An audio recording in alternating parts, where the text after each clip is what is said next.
Hello, Pecknell. Everyone here. That's funny. All right, I'm gonna start. Talk to me. All right, this is a live stream of how you feed City.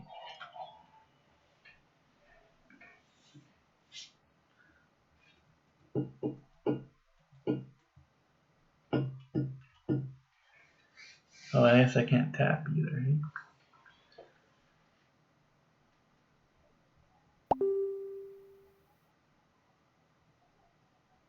How do you know the delay time?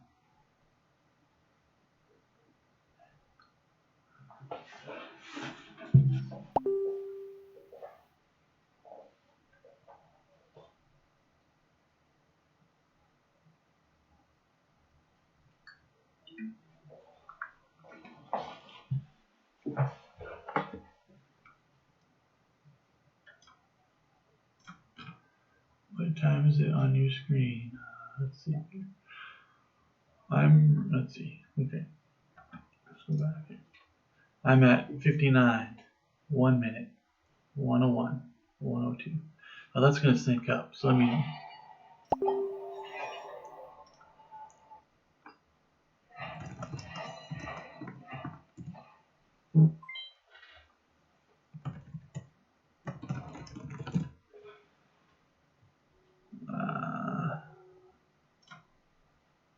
They want to see feed, we'll show feed.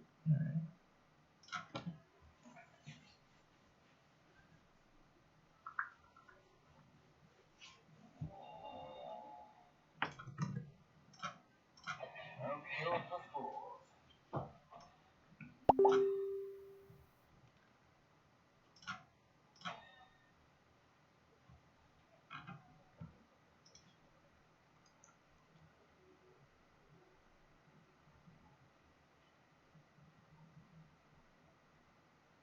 Yeah, there's probably just a buffer, even just for the stream to work. Yeah. Well, I'm just talking to myself. Just talking to myself. Copy. This is just for Warm Age again. Oops, not that. Yeah, that. It's called Rog and Peck.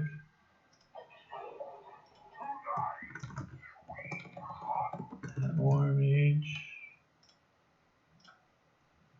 There's no Peck in it, but next time. There he is. There's the Warm Aginator.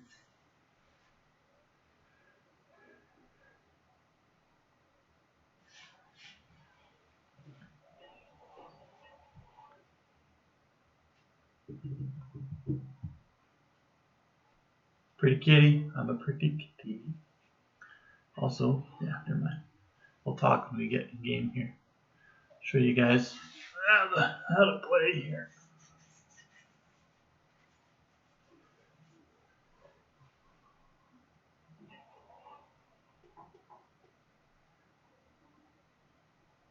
Oh, look at that, a Senna. And a Yi. I should have banned Yi. If you ban Yi, you get a Yasuo. If you ban Yasuo, you get a Yi. Just how it goes. But that ain't no thing, right?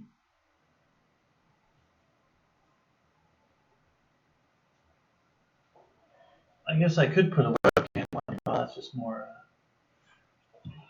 data. Nigel is watching.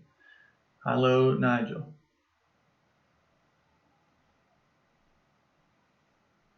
Nigel, this is a kind of a how to win. Easy mode every game.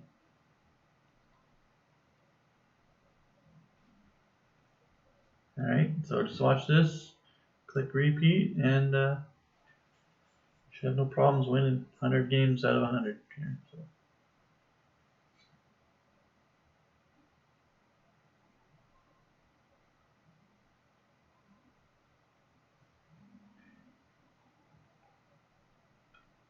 Zeke 2 now.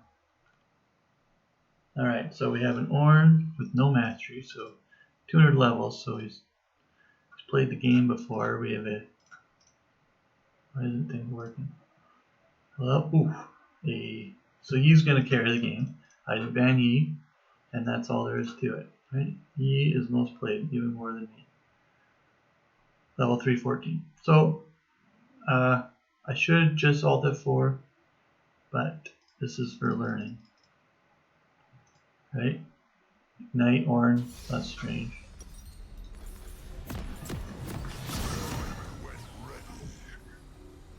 First, we'll run here. See what's happening. You hear my clicks? What's that? Look at that. Oh, that's jam. Welcome to Summoner's Rift.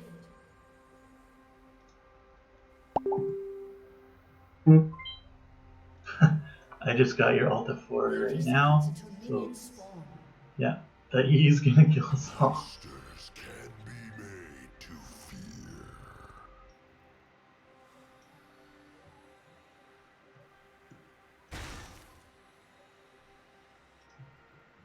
Oh, they're taking blue. Now they want me to leash. The problem is Ringo don't like leashing. Because Ringo don't like being behind and stuff. So let's go here, and we'll stop moving. Hands off. And we'll just pretend. Pretend that at least... Oh, she's going down. Never mind. She knows that she wasn't getting no help with blue.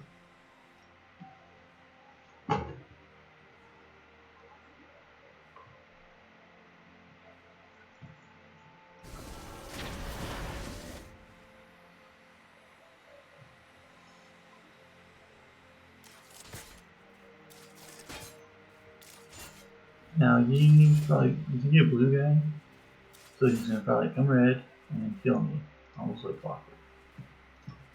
Almost take it to the bank.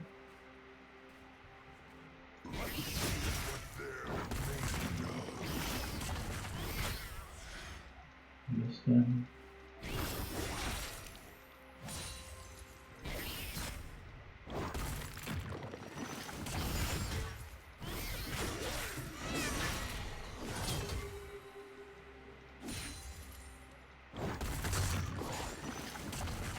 What does that thing do? I don't even know, that's the problem.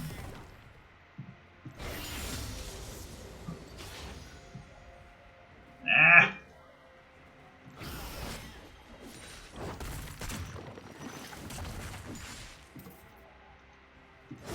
Wowzers. We got problems. Now I'm gonna lose all my stacks. You can't see my fingers, so. Let's go stand here and wait for you to kill me.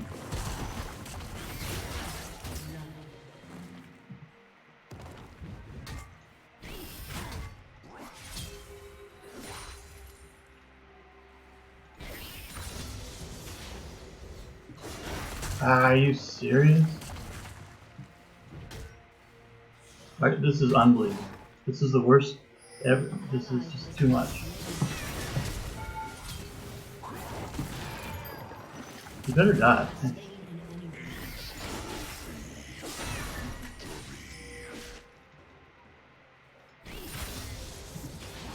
Are you kidding me?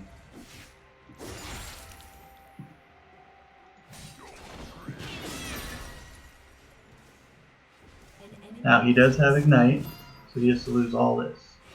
So I had a super bad start, but it's alright. Do a high skill build.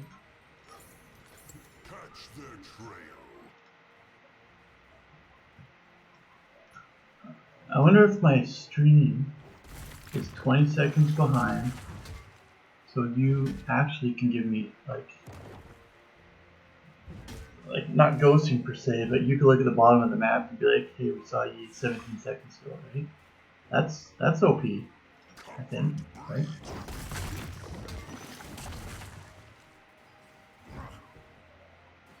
So this should be pushing some. Oh, damn. Yeah, fatty.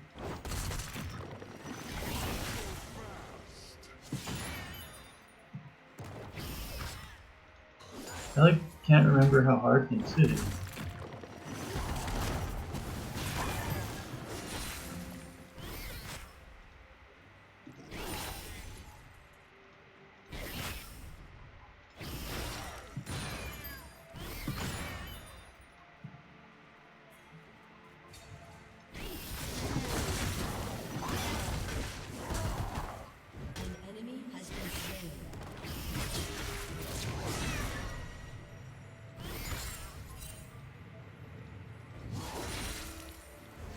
I took so much main damage here. That's unreal.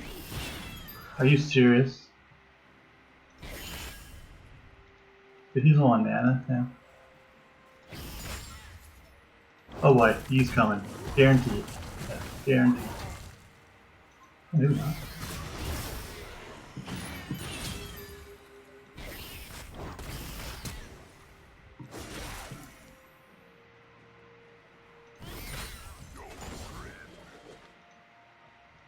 I'm dead. Ah, no, I don't do that.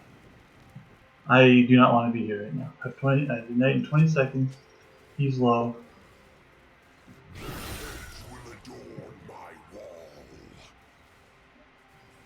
He's down there. All right. Here you go.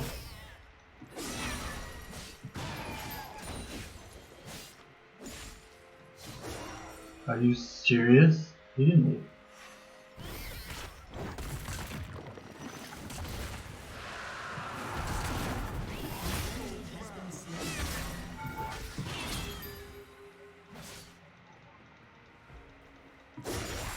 An enemy has been slain. An ally has been slain. I could kill him and die if you want to do that, but it's not really worth it. Now you just took dragon, he's probably coming to me. If he stays, I'm dead. So we want him to be.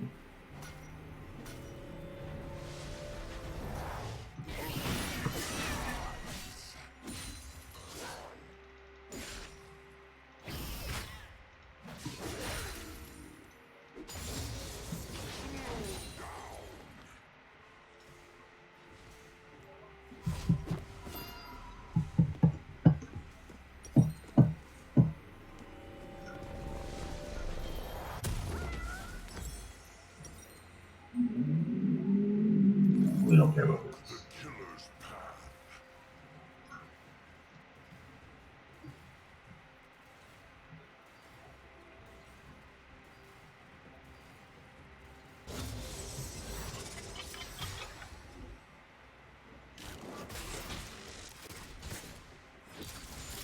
Mid is even. He's yeah, he might just be alright here.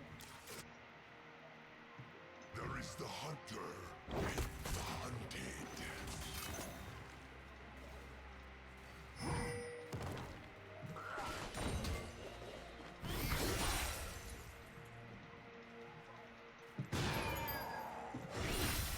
Oh, he's down there.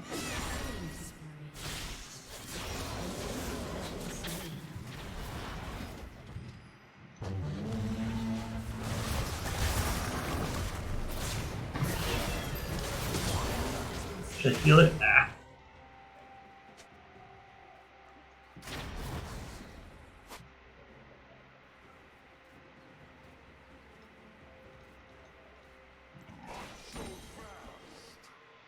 Oh, Ori's there. I'm so blind.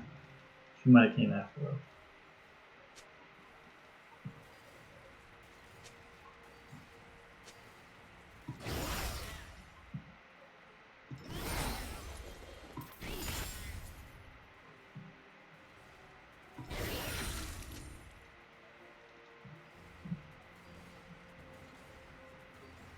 This is gonna be boring for a little bit.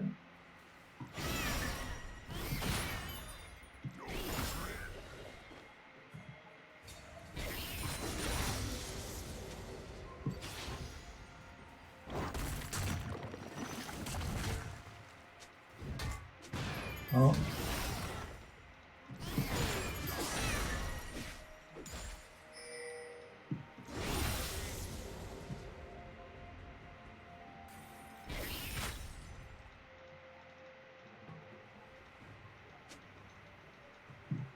Now he's going down here. I have ult soon.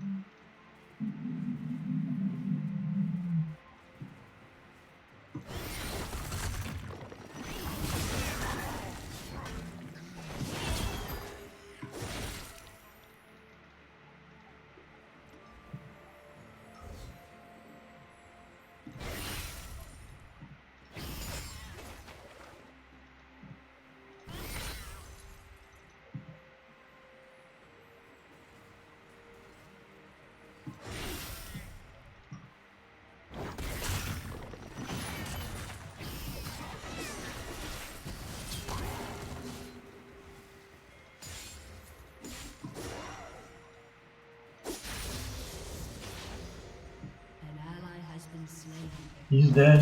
I'm safe. Oh,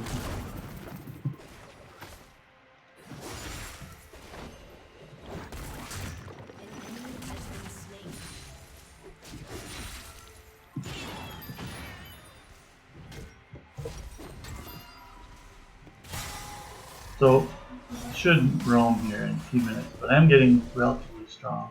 In fact, if he stays, I can kill him. I'll wait. Let's see, make sure he stays. Yeah, we want him to stay. Yeah, we have Ignite here soon.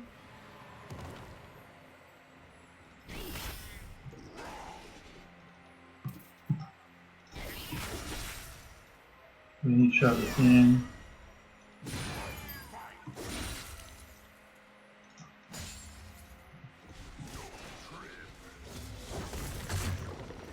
Ah, now he has a whole bunch of health, so cancel that. Fine.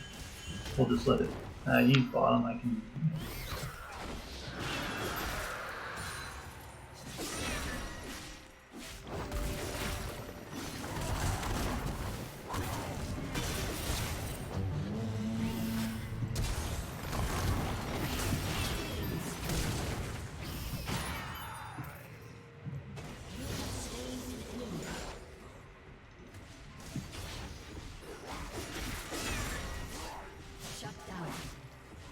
What? Am I gonna make it? No.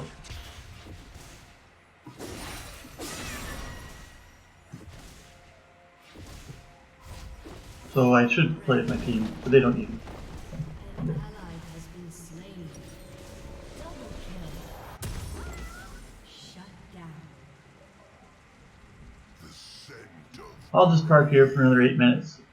When I get boots, we'll go. Okay. All right.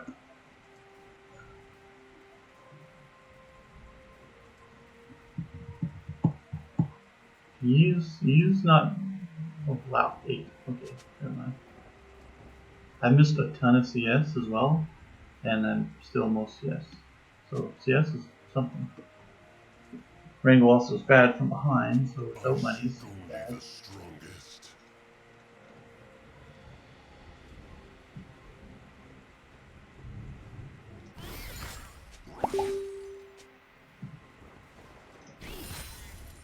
Or just did a message, but I can't see it. Whoop. Whoop. Are you serious? You reading the YouTube chat? No, I don't have. You could put my other window on YouTube, I guess.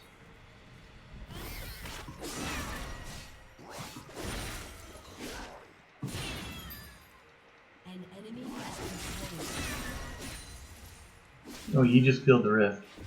An He's ally right has been here. slain. I don't know what's his name is. Has been slain. Oh wait. That was a mistake. And I even knew it, like I even looked at it, and he just walked up. That's called super bad.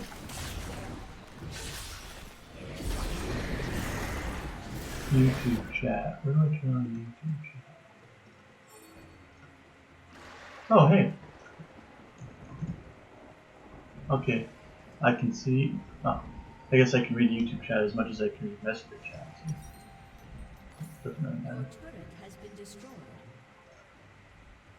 Ah, fine. And they take my tower with the Rifty. All bad. That's right, we'll go here. I have boots now, and an item. Now we'll get Romy Rome City.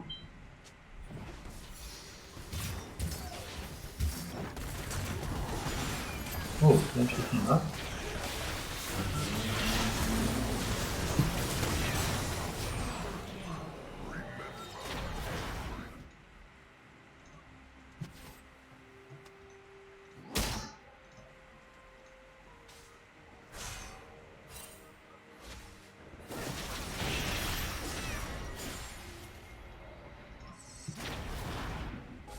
So normally, I do like to roam a little bit more.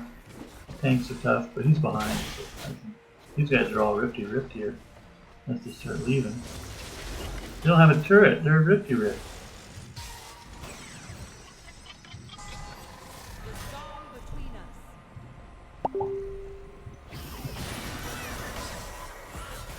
Well, that's annoying. I guess they have a lot of CC. I did. Here's. Oop. How about here? How about here?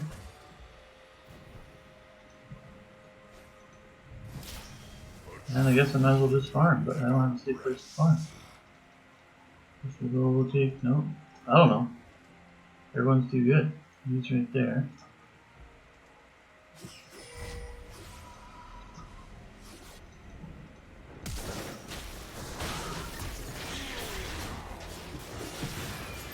Trying to KS this.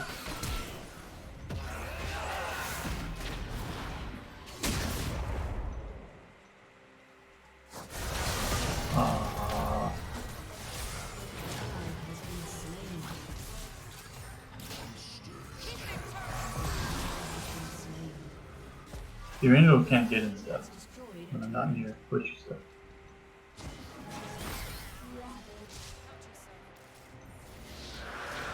Did I get Sagi over here?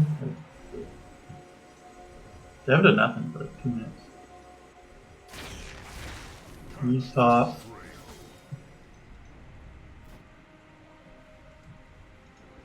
An ally has been slain.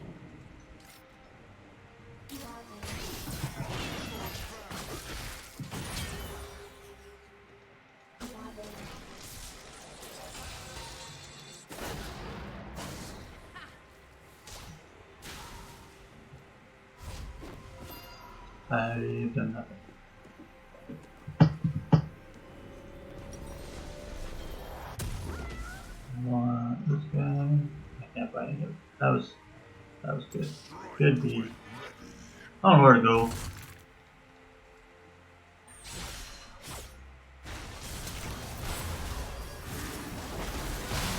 Wish I was there. Do I?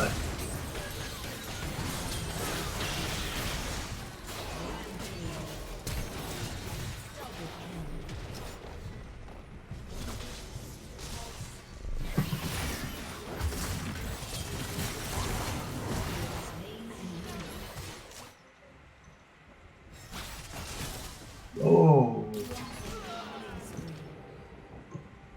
and he's starting to take over.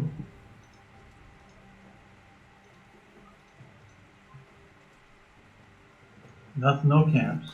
This isn't good.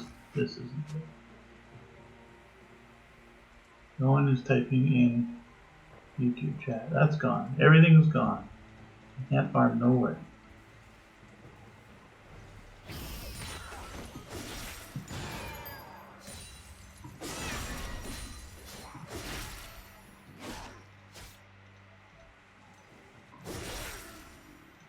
Alton 20.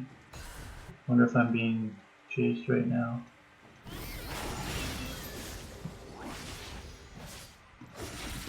Ally has been slain.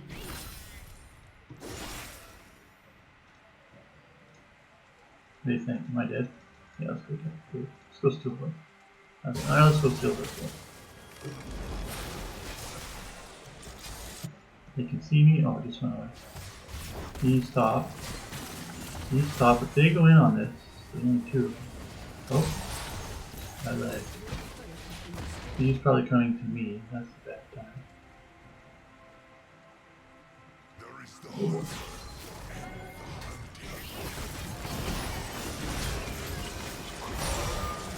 That was all a bad time. This was just bad.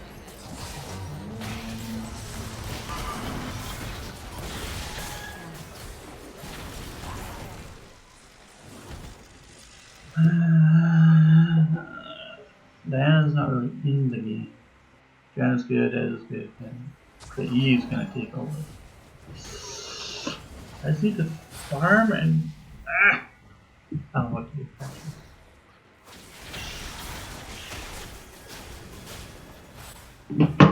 People all around me. The scent of He's going for Diana, maybe.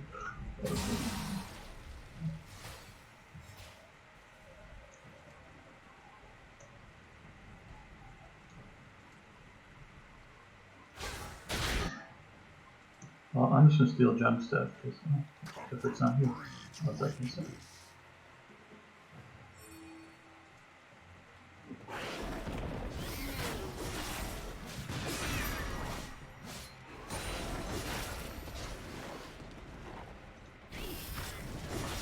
So fast.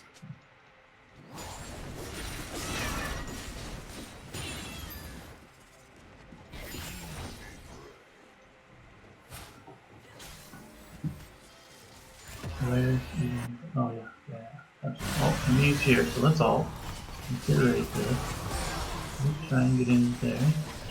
Do some stuff.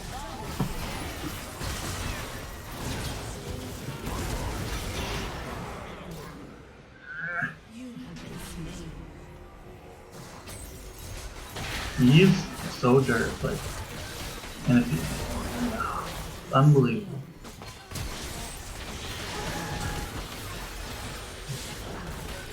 And then he just, yeah, ripped it.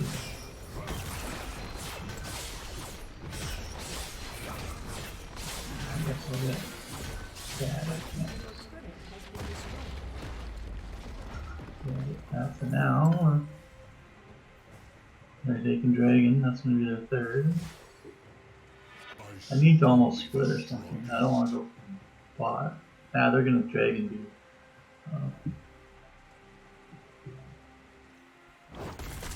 I vault 16. Yeah, it's gone.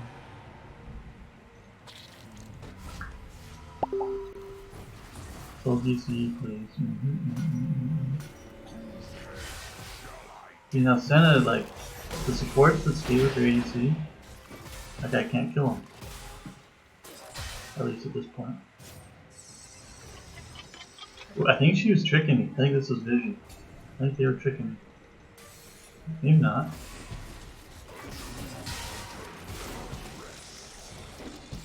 Get out of here, bomb.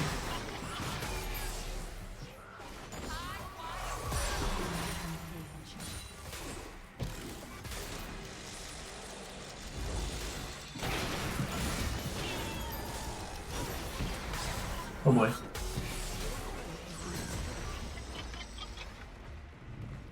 enemy has been slain. I'm gonna kill her. I know she's dead. Maybe my team will come bot lane. I'm gonna kill these two clowns.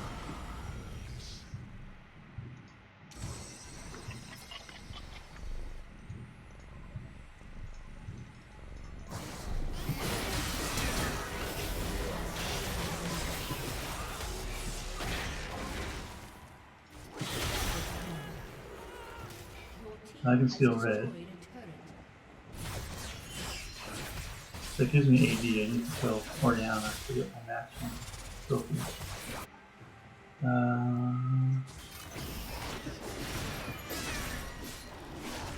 I know Lisa's strong, that's greedy, but here's what it is, right?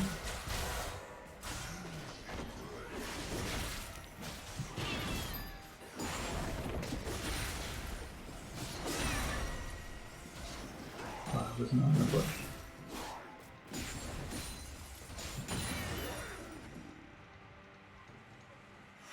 There's a ward in here if I recall.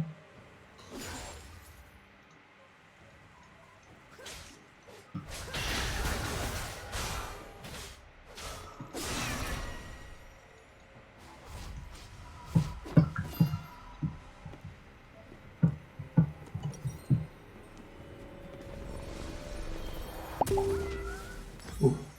Okay, things are looking up. I'm starting to hurt, so now my roams get a little better. I do get a Bloodthirster 4th, that's the only snag. So Static Shiv next and then Bloodthirster. And then, yeah.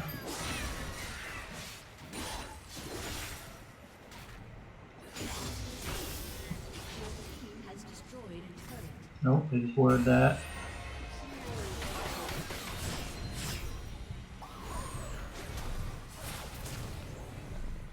I want him to Alpha Strike Janna.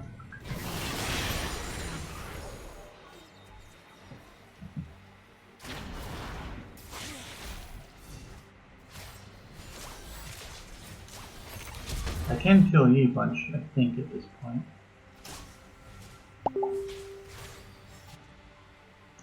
Strike when ready. Okay, he's dead for 20, so hopefully this red is down.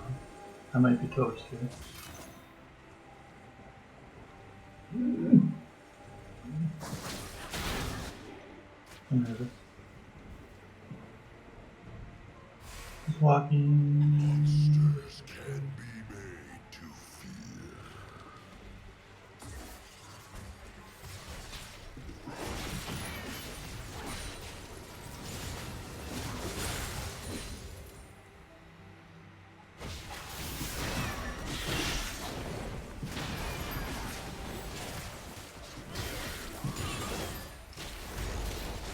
I have ult in 7, and the orange don't come near the bush.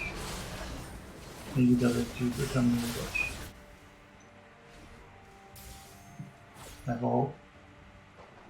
Maybe this girl will bring him in. Good. Nice.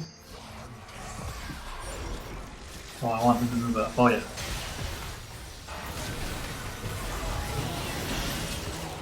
Did anyone? Shut down. I hate you. He doesn't have to do anything. He just rolls his face.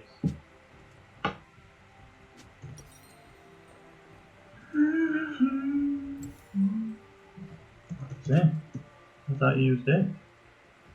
Diana's been part of 6 An kills. enemy has been slain. Diana's real good. I love Diana. Unfortunately, these guys are all dead. He's coming right here. Run at least, please. Oh yeah, good. Been slain. The scent of prey.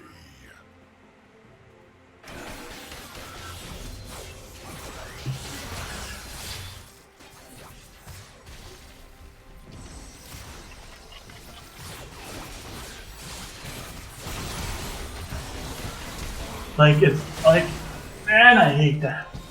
No counterplay.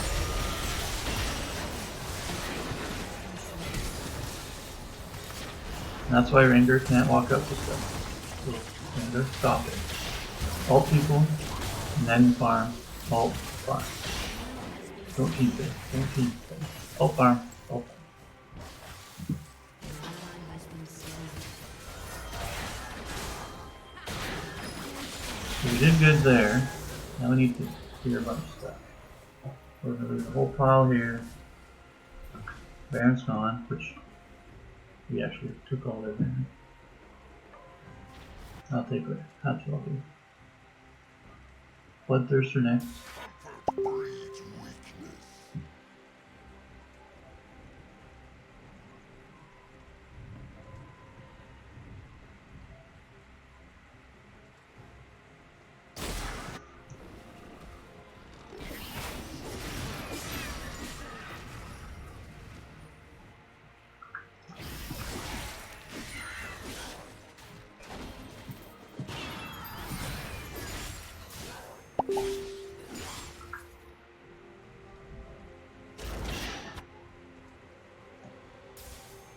Your game volume is double my voice volume. Okay. Game volume.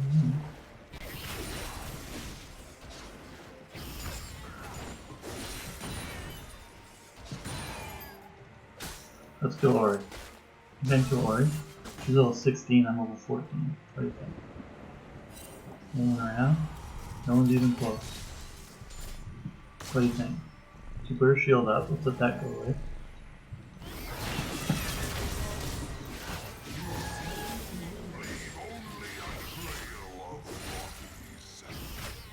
Okay, nice ult, give her that. Now I want out of here. Oh boy, I gotta go. Oh boy, I'm scared. I'm scared.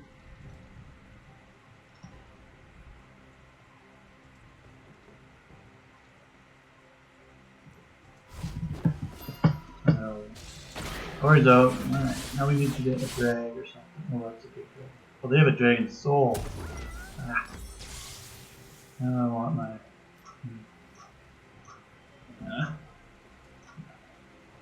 Shut down.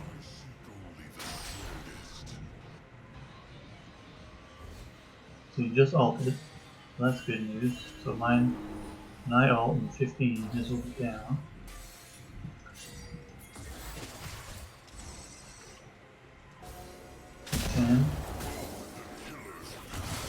Alright, we can win on that. We can win on that.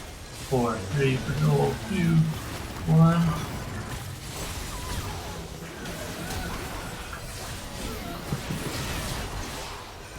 I need 15. And then get that.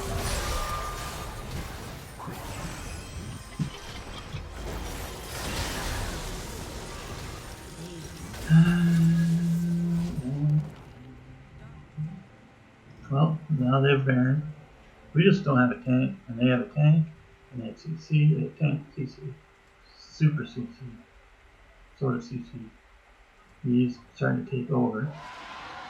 I haven't really been farming or anything. Kind of been AFK for a while.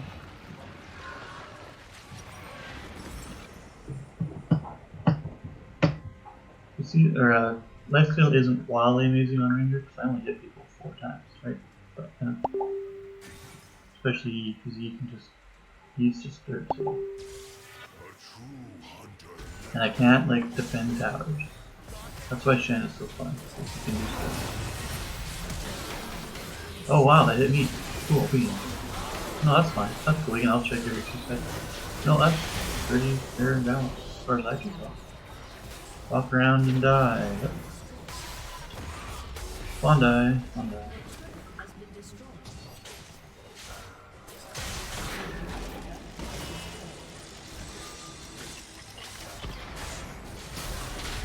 What is Diana doing? Like that was 0% chance of success. Like 0%. 4 and 11 and 5. Like, can't win with that. Can't win against you with that. That's all. I did not even get to use my level 3 ult.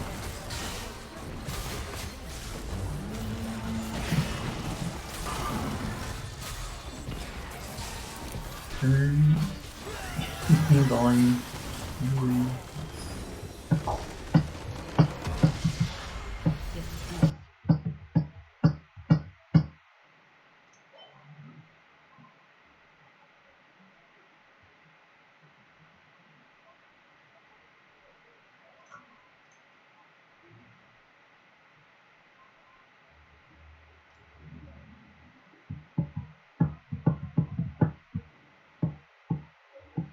Well, folks, yeah, of course. Hey, Horn sucked. That's all you can ask for, right? So now where's Pecknell? I don't see a Pecknell on here. Anyone else see that? Don't see him.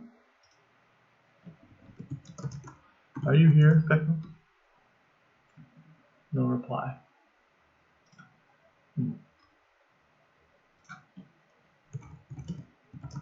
To all my fans. Where's my concurrent viewers? I have 3 concurrent viewers. So,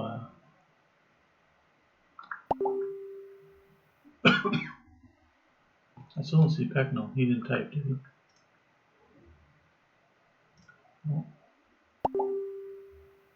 15 more men. 15 more men isn't. It takes, between queue ups, takes half an hour at least.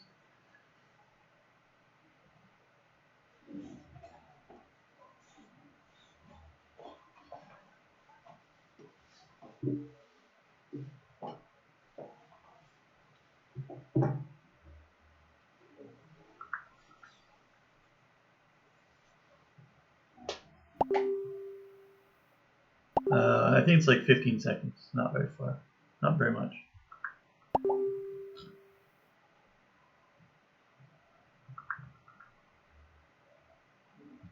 Let's see. I'll type. Oh no, I can't type here. I'll type to Peck. Right now, in real life. So I'm gonna go 1, 2, 3. I can watch when this comes up on stream too. 6, 7, 8.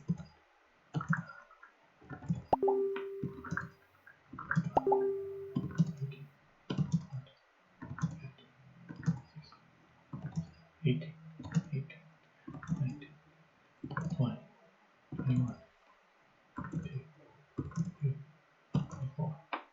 There it is. So it's like 25, probably 30 seconds delay. I can now watch it come up. So.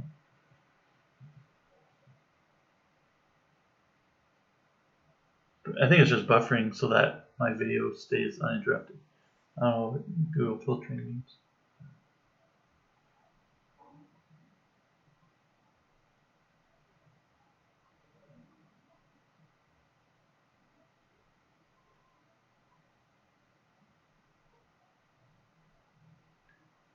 I have a like.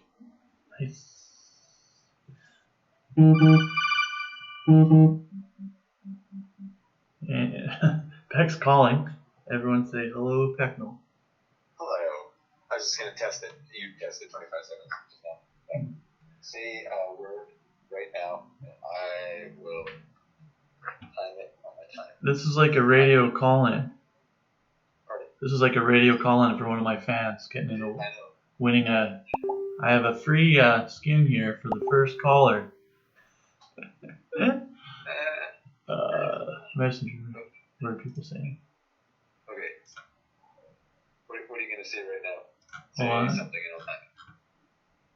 and I'll time it. FSM wants to play. Okay. I just said FSM wants to play Codenames. What does that mean? I'm just having you listen to other thing online. You said FSM. So if I say something right now, you'll hear that in 25 seconds. 26.5 seconds exactly. Oh, it probably has a. It says I have a buffer here of. Oh, where'd it go? Oh, I directed it to FAM because I was questioning FSM, and I still have a concurrent viewer. I think 3. What do you mean? In Messenger, I was wondering what ad said. FSM wants to play Codenames, but and then he fixed it without me like typing. So I assume he heard. I got so much social media fans and stuff going on, it's hard to keep up. It's hard to keep up. Who is all the 3 people watching? Can you tell? Be added. Oh, I wonder if I can. I doubt it, actually. Viewers, there we have Alas and Adam.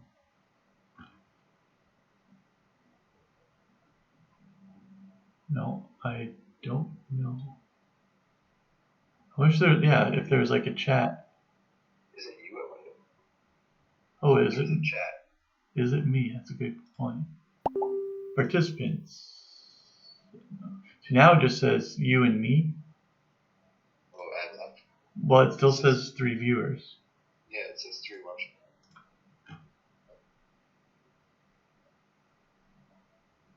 Yep, so hit like and subscribe for a chance to hit or get a prizes. So where are you right now? What's the place called? I'm actually back in Ontario Oh, to when? till tomorrow. I go back and forth now almost every day. Oh, really? Yeah. How long's the flight? I drive at this point. How long is the drive? Hour and a half. That's not too bad.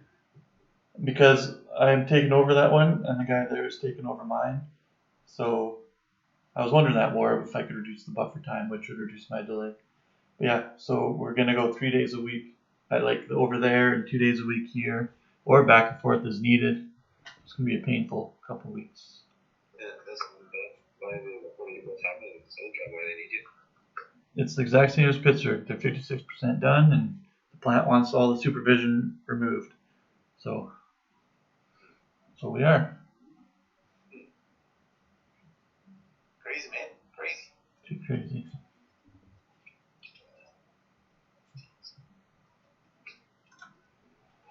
Well, I should probably fire up some supper here. Well, I can have cereal too. And then I'm.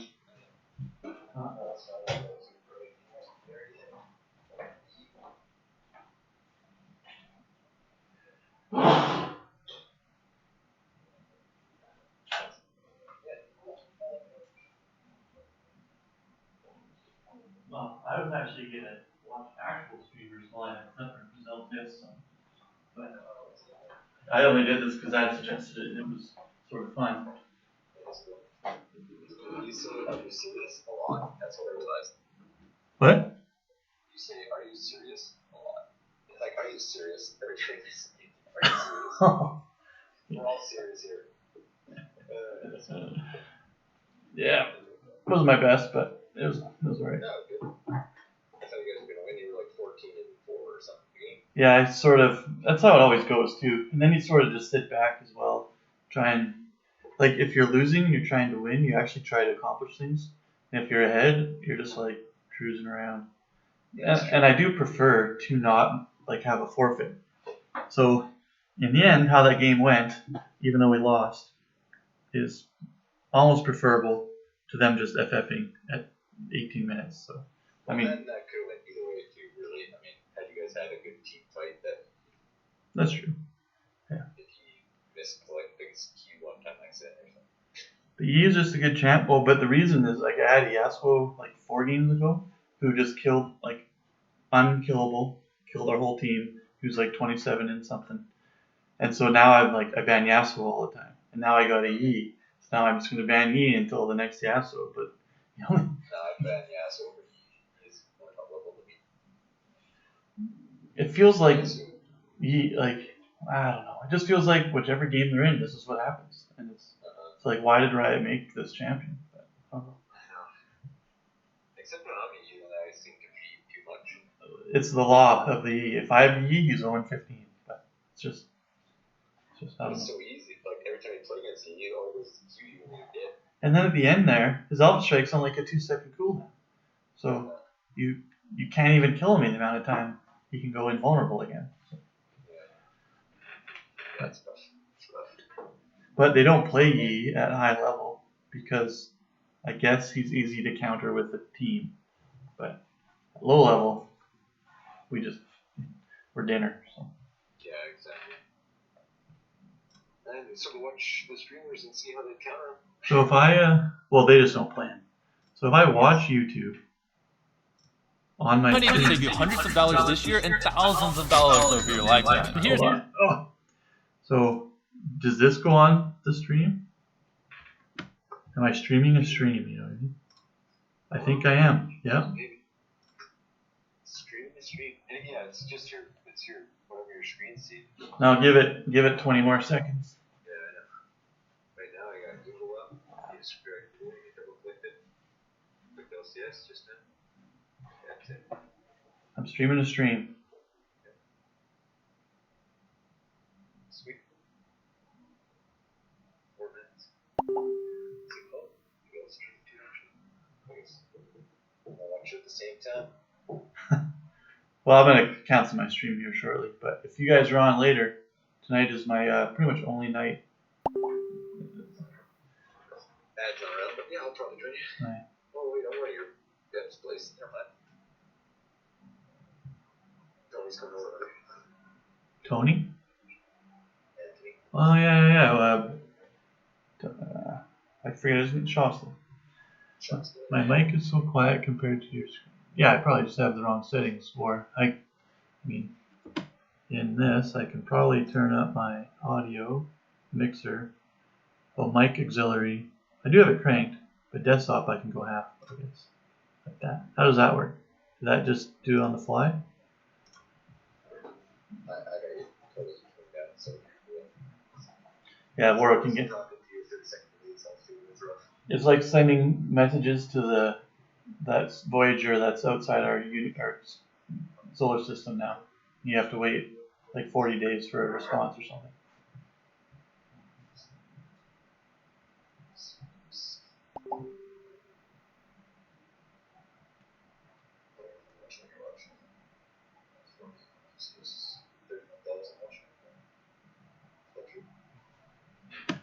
Right now, 31. Yeah. I left yours.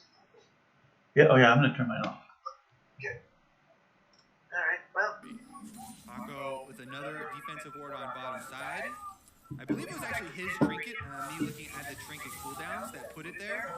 So really good communication from the Immortals side for the opening here. Now it's Smithy on the offensive, trying to go take back the other half of the map. Leaves around the deep ward, as well as an extra controller here in the jungle. They are doing everything in their power to keep track of Broxa. And since it started out with such an early advantage there with the perfect counter kill, it makes it very easy for Xmithie to keep up this invade pressure. That Scryer's Bloom will allow Xmithie to see that Broxa has made it onto the wolf camp that just now respawned. Xmithie did manage to steal the Gromp away, and Xmithie's going to get the first 2 Scuttle Crabs. As Sejuani against Lee Sin, that feels good. Feels extremely good because it's so rare.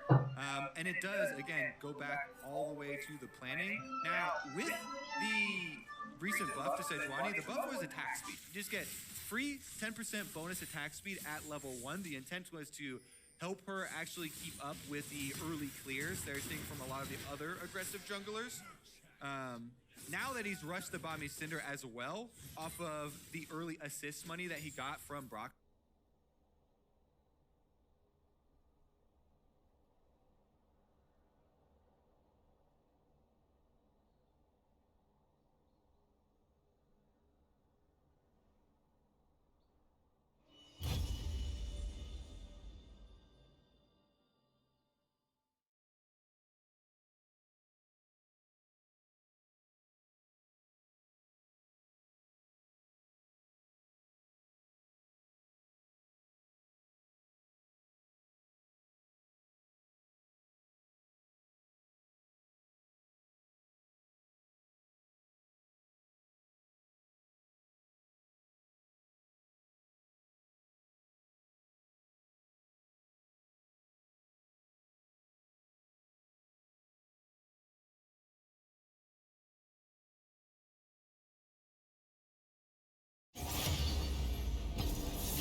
Later into the game. So we'll see if Xmithie can make that first Sejuani ultimate useful. He has gotten there like you're looking for, and there's some very good places to try and use it. Bottom lane, there's still no level 6s for the Team Liquid side. So as they finish up on this blue buff steal, I would expect Xmithie actually to swap back down to the other half of the map. Because Immortals, if you count up their composition strengths on the bottom half of the map, they have the Gangplank ultimate that they can also use. And then, before a Kalista Terran get their ults, you can actually gank them. Afterwards, they can both make each other invincible, so it becomes a lot more difficult. Ica and Xmithie working together there, recognizing there's no way Team Liquid wins that 2 versus 2 with the level advantage that Xmithie has. They walk in, they take the blue, they get out before Impact is able to collapse, then they get a bonus Scuttle Crab on the back end of it just to add insult to injury. Things are going wonderfully for Immortals as we run into a pause. All right, well, a little update there. Doublelift has gained control of the minion wave, so he pushed it in and got his level 6 first.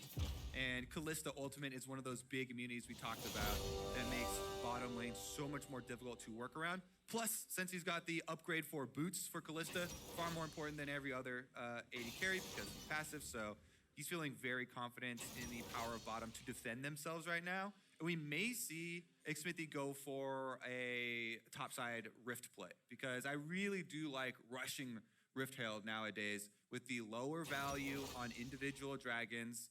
You don't have to start stacking so early, and if you can invest your time in an early Rift Herald that results in guaranteed plates, that is money in the bank that you can try and use to win those fights later. Update on our pause. It appears that we do have a mouse issue on stage. We'll get that resolved for y'all as fast as we can and get right back into the action. And speaking of that action, it has led to a situation. You mentioned the CS discrepancy earlier in the jungle, where we were seeing Xmithie farm better than Broxah. That is still the case. He's about 16 up in that matchup. Top and mid lanes are almost perfectly even, while bottom lane Doublelift has himself a 14 minion farm advantage over Alltech on that Ezreal. And I'm specifically going to be watching Doublelift because last week, I don't think anybody, not one single person who's a fan of the LCS, who's followed it for any amount of time, would expect Doublelift and Core JJ to get first blood killed 2v2 by the Golden Guardians bottom lane, which up until that point had been by far the weakest bottom lane that pretty much everybody had seen. But then they did, and that is exactly what chat said. That's a wake-up call. No more Senna. We're back on Kalista, and I want to see him step up. So that's an interesting thing, because people have been saying wake-up call for a long time here for Team Liquid. He's been hitting the snooze alarm. Okay, yeah. Snooze alarm on the first one. Yeah. A couple losses here, a couple losses there, snooze alarm. But now you're late for work, basically. Yeah, they're about an hour late Spring for work. has started. They're almost they're second to last place right now. They need to get up. Is what you're saying. It's time to hop in a car and speed down the highway because you got to get there in time. And right now, time is not working in the favor of Team Liquid. And Officer Xmithie might just pull you over. Officer Xmithie. Okay, because he's sitting in the speed trap as Broxah tries to make things happen this game. And it looks like we're right back into the game. And as soon as we unpause, Alltech immediately has to flash away from an engage attempt that comes out from Doublelift and Core JJ. Doublelift using the ulti on Kalista to force that summoner. Oh, and that's what I was talking about. The Rift Road plays actually started right now for Xmithie, as well as Ica heading over with the mid priority. They're able to take this Rift Herald. I really like, too, they changed Rift Herald, so you don't even have to be right next to it anymore. It makes it a lot less dangerous to use.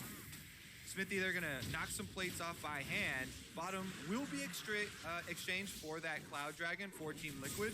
But I think this is a very good trade for Immortals as well, as they take off some plates by hand and then are able to use the Rift out here, cash in on a few more for Soaz. Shelly charging in, almost taking it down to only one plate remaining. You see Doublelift and Jensen, the two richest guys in the game. The wealthiest man on the side of Immortals, actually the jungler, there with Xmithie Sejuani. Soaz right behind him there on the gangplank. Ico following suit just behind that. Top lane, Shelly does only manage to get the middle couple of plates. You normally want to see her take out the last one or two of them, so not perfectly ideal usage, but still cashing in with a little bit of extra money there for the Immortals top side. Yeah, I mean, all well and good as long as you get paid. Impact here gonna try and hold these minions as well. He does not have his teleport cooldown. So the Gangplank ultimate that is Soaz has been holding on to this entire time is acting as a fairly good deterrent.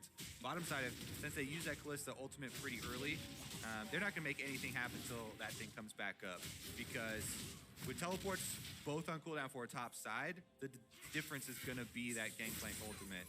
Meanwhile, in the mid lane, you gotta be pretty happy if you're Immortals having Ica just farm away here. First Jensen on the Cassiopeia, scaling up quite nicely. Both of them just charging their tiers. Xmithie coming to hover a little bit as well in case there's a possible gank on this minion wave push.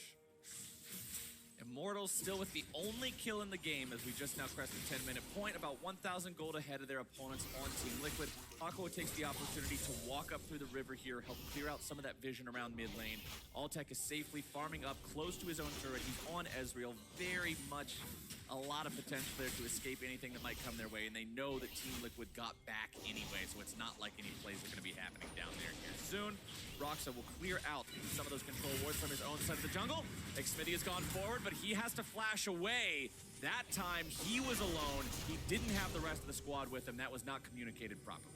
True, and that is Aqua. Oh, but talking about communication, Doublelift now going to find himself in a bad spot. Here comes the damage. Cosmic Radiance not in time. Everything in the kitchen sink. Cannon Barrage 2, they wanted him dead. People are wondering if this week would be Broxah's arrival, fixing everything for Team Liquid, saving them.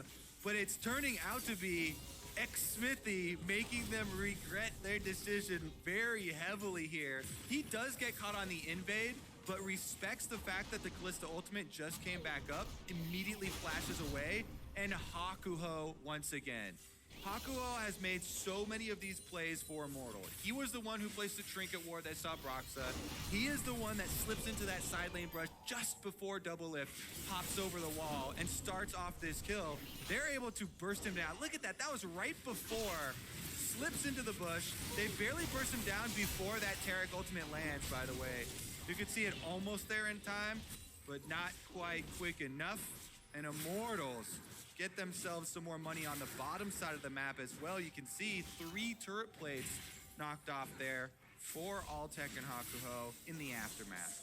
3 turret plates. We've got the Mana Moon completed, stacking that up for Alltech. Sheen just now purchased as well. Double tier users on this team, so those guys will be wanting to get those stacks as fast as humanly possible. That gold lead climbs up to nearly 2,000 now, as Immortals are just making the moves happen here today on Summoner's Rift. Sunfire Cape completed for Impact's Ornn. That's a very high value item to give your Ornn upgrade to once he gets a couple more levels and has access to those upgrades. Soaz sitting in the top side, still with the Trinity Force pieces. However, does have plenty of gold sitting around in the inventory, almost at that Trinity Force point, where we'll see the champion start to have a lot more potency with the barrels. Yeah, Trinity Force for pretty much any champion that builds it is just, you feel like gold. You feel like you just made payday. It really does. That's something you've been saving up your money for your big purchase for so long, because that item is so efficient. Flowers, like, it gives so many different stats. It's one of the most efficient items in the entire game with the power spike that it can give you for mid-game. And we'll see if they're actually able to use it. Again, the Gangplank ultimate was used. It was well worth it. And he's almost level 11, so he's about to get rank 2 for it. I believe it's just under 98% gold efficiency for the Trinity Force, but that's without including the passives. Awesome item. And that's where all the power is. It's in all these passives that you get, because you get so many stacked up there on that item. Meanwhile, Dragon coming up with that Gangplank ultimate timer that I was talking about. So this is the one where Immortals are going to be very ready to set up for it. You can see Soaz already started heading down the river as well, clearing out the wards, and they'll just start this one up. They've got plenty of control wards here in their early alert system, so it should just be a nice, easy ocean. And this is the cool thing. You mentioned earlier, trading the Rift Herald away for the Drakes because the individual ones don't matter that much. That Cloud Drake TL got earlier is 5% ultimate CDR. That's not going to make or break the game. Immortals got themselves some extra gold, built their lead up, and now they're in a spot where they're comfortable enough to start contesting for those Drakes as early as the second one. Earth Drake's the one who terraforms the Rift here, so we're going to see some stacking defenses. And that actually feels really good when you're Xmithy on this Sejuani. If you can keep racking those up, it would feel equally good for Impact's Ornn. These tanks are going to become big, beefy boys. Yeah, for Ornn especially is the thing that I was going to mention. I absolutely love Mountain Drakes for Ornn teams, because not only do you get all these upgrades to the items, just adding more flat stats, then you get to multiply them as well. More objective focus here from Immortals as Xmithy heads to the top side. They were about to start up the Rift Herald, but once Soaz started brawling there with Impact, Xmithy actually stopped on it, and they might just go for a first turret bonus for themselves. That turret is having the Demolish proc tick down. We're after 14 minutes. This one surely turned into rubble. There we go. Xmithy makes the call to chase it even further. Looking to find the damage. Flash coming out, but the chain CC is down. Immortals will do it, and once again, it's Xmithy. Xmithy heard you were talking smack. He brings out his Sejuani and just runs over this game. Top lane is down. The tower's down. And you know what? Yeah, Team Liquid, they get the Gromp, but that is going to be a second Rift Herald for Immortals, as Xmithy, still with the objective focus, will head right there after the kill. Xmithy, there's a reason you watch this guy play. Every team he's on, he just always finds ways to succeed and bring out the best in the people around him. He's facilitated all the plays happening so far here in this game. He's punished Brox's invades. He's set things up for his own squad. And he's playing the best Sejuani skin. I am a fan of Xmithy's jungle gameplay. And just for fans that tune in right now for how we got to this point, I also want to credit the team play from Immortals and Hakuho, right? Because we keep going, oh yeah, Xmithy, because it's so cool he's playing against his old team. But Hakuo was a very big part of both of the early game plays that set Xmithy up to be able to do this for the team. I think it's important to recognize your support players. Absolutely, absolutely. Hakuo has been on point with the roams, making sure that every single time Xmithy's ready to set something up, they don't miss out on those opportunities. Hakuo's inventory, Chain Vest, Megatron Cloak. Oh, you know what that means, baby. The Gargoyle Stone Plate, once that is completed, that is the name of the game right now for tanky supports. Get that constructed. Make it so you have 3,000 health when you dive into a team fight. It makes it so difficult to deal with these guys. As Shelly summoned up, mid lane turret still at 10% HP alive. TL should be able to clear that one out before it takes the turret down. So Immortals won't quite get what they're looking for there, and a bit of a silver lining for TL. Yeah, they're gonna keep up the pressure though. Immortals don't really have a reason to give up on this. They've got a very good 1-3-1 set up right now. Ica on the Cassiopeia does have teleport ready, pushing in on the top side where he's matched up against Ornn. Very good matchup there for the Cassio, who's got a double stack wave. So Immortals controlling the resources available on the map. They've done a very good job of snowballing with the early lead. Sometimes the Z teams let the control get away from them with some reckless plays, but has all been objective focus here from Immortals, and Xmithy is over the wall. This is such a defensive combo though, like we talked about, Kalista Taric. They can both make the other one immune, and unless you can burst them down while you're waiting for that timer, which we saw already, successfully done, that is gonna be a false play there, so Immortals don't actually go for it, and they're just gonna clean up bottom side instead. That's the thing about Taric. Every single time he's in the game, his ultimate becomes pretty much the most important ability in every team fight. So specifically, I will watch Core JJ as we're 18 minutes in, and we're probably gonna start to see some big fights and see how much value that provides. Other thing about Kalista is she does not scale exceptionally well later into the game. Yes, they do have an Ornn on their team, so you can get more gold in her artificially by upgrading her items. Yes, they do have a rise, but the DPS, the AD specifically, attack damage threat that's going to be coming from them as the game scales on through later when you're facing a Sejuani that has the extra passive for more defensive, and a Nautilus that has rushed the Gargoyle Stone Plate. It is going to be a bit difficult here because Gangplank and Cassiopeia are so good with pure damage from those solo lanes, and a lot of it comes in AoE form as well.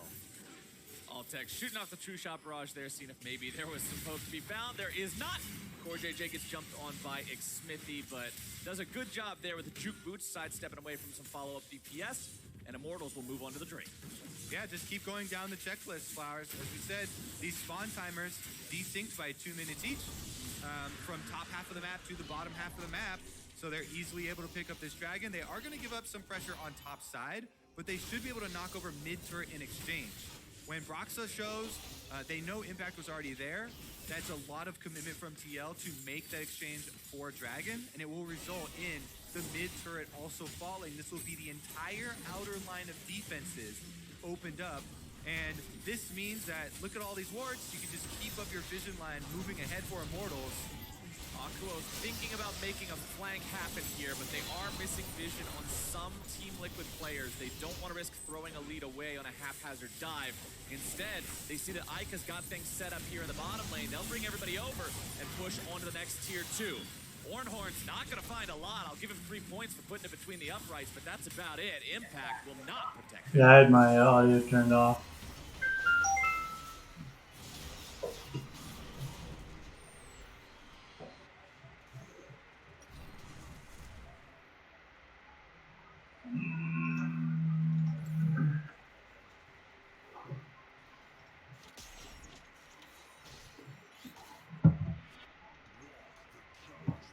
I hate O'Reilly.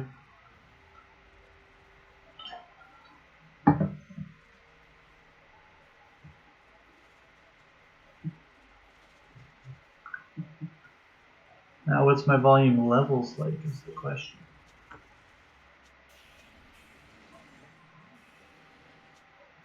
I seek only the strongest.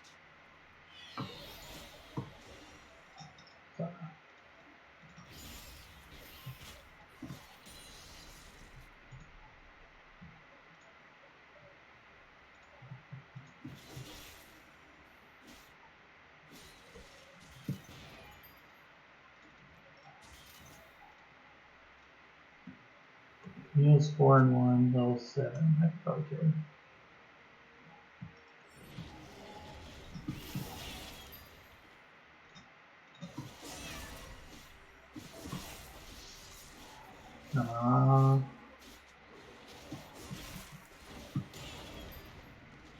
Did I wait? Ah, my minions.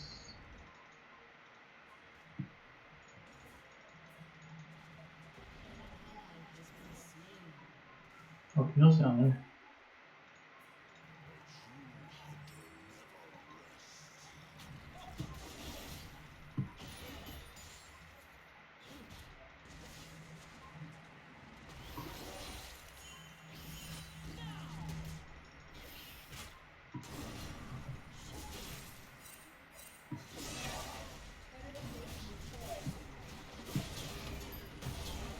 I hate Alawi. Like, you see that?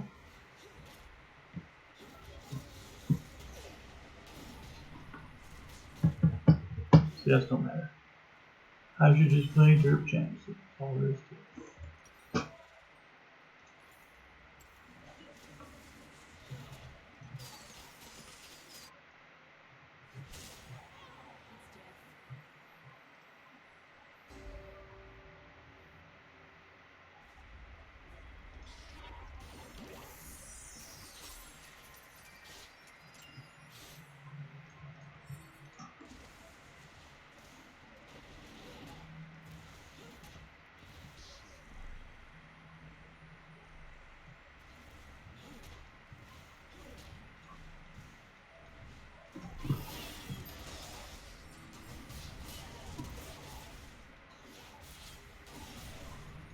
Isn't that cool? She can 3/4 life me without even being near me. Isn't that cool, eh? Isn't that something? One ability, full life. Ah, I hate this game. Now we have no topper mid, so.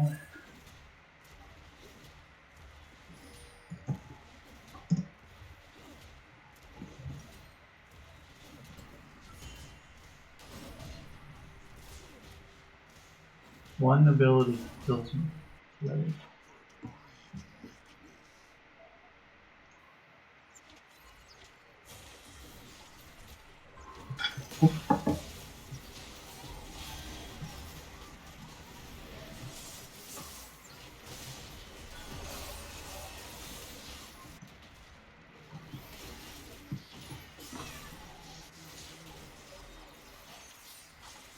He's dead.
Camille wasn't there at night 1.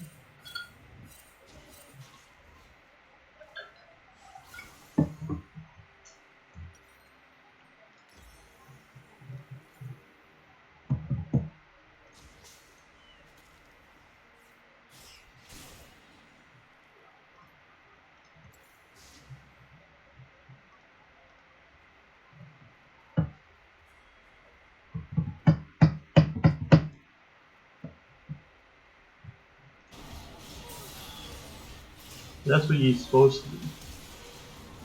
I mean, what? Is this real life? Wowzers.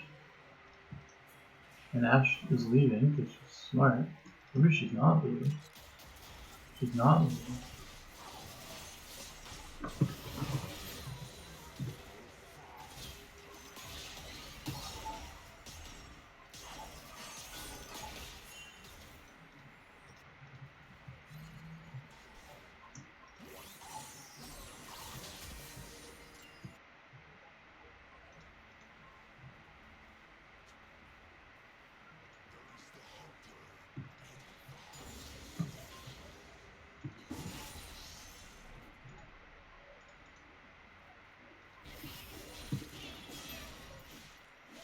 Hey, cereal.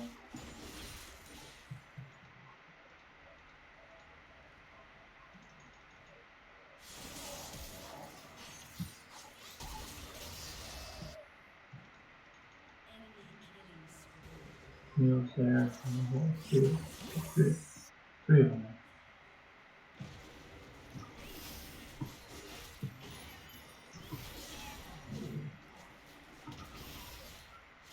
Yes, I saw Ash.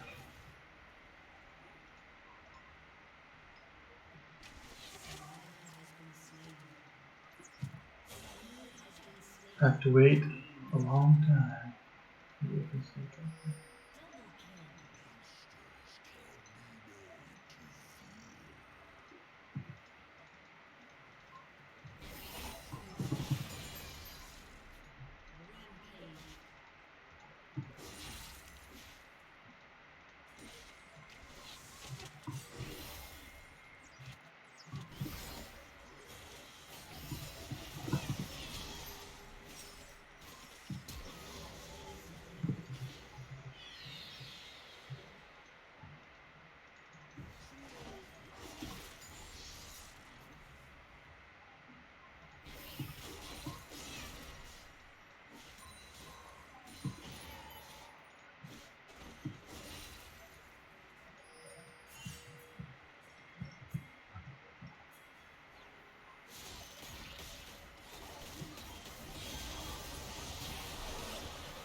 Who is man?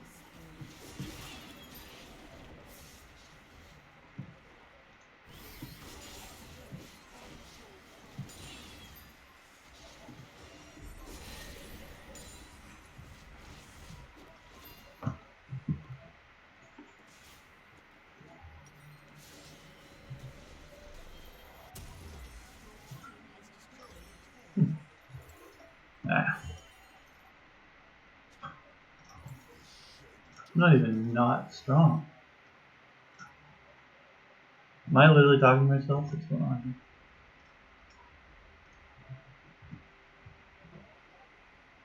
here? I'm really back in it almost.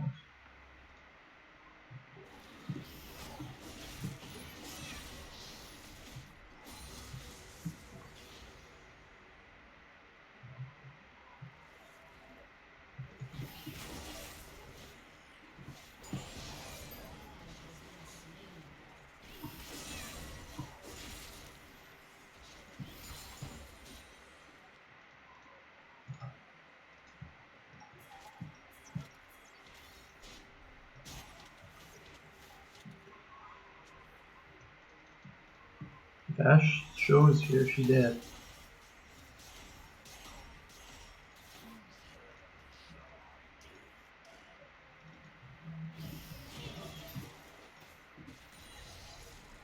I can't fight aloud.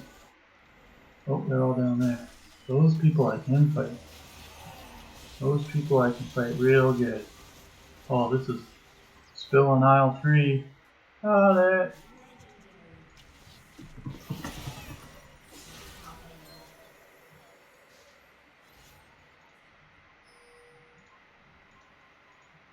Ash pushes waving. Pressure.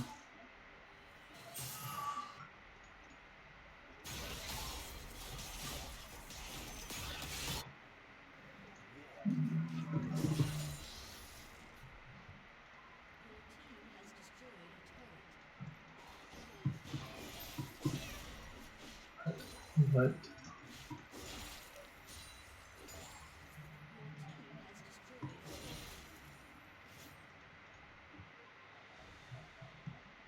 bad dragons.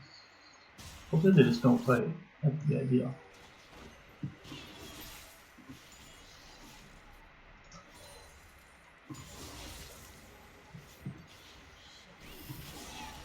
But they do.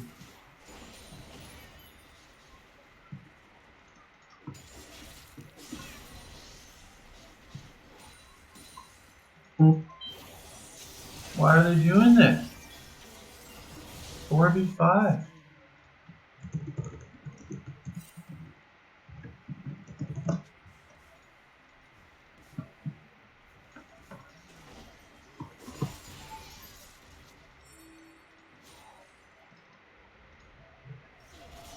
Gonna split. I made a mistake last time in the group. Not bad.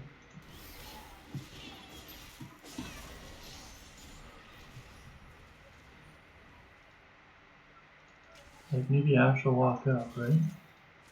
Like if Ash moves, really Ash is dead right there. Should I just kill Ash?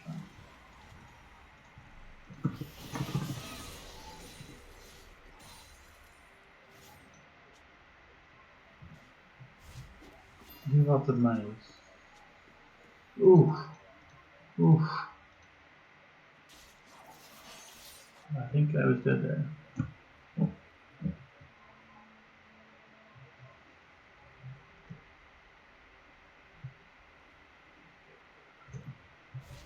Well, I was 1 and 5, so.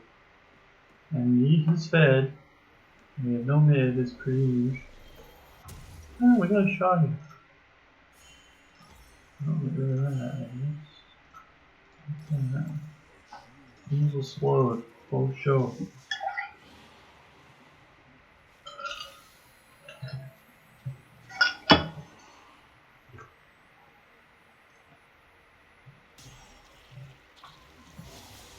Oh, look at that. He takes the Baron.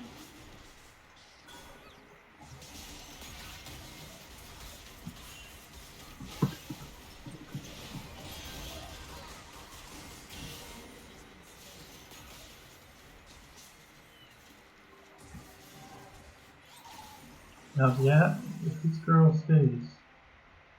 Oh man, oh man.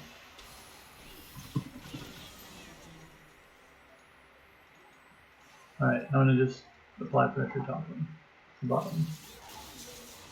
They can just do that. Keep sleeping. They're gonna push, they have Baron, Ash is dead. We should be alright, right? Right. Oh, that makes sense.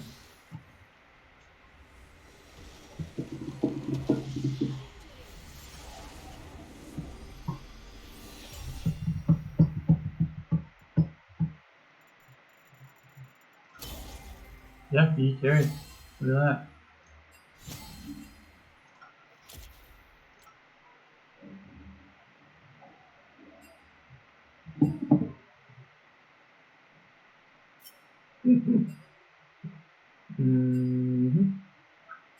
Cute. So he was Mr. Carry. And like Alawi can farm me, but I think I did more than her. Alawi, 8,000, 11,000. Yeah, I mean, give her a shot to win, right?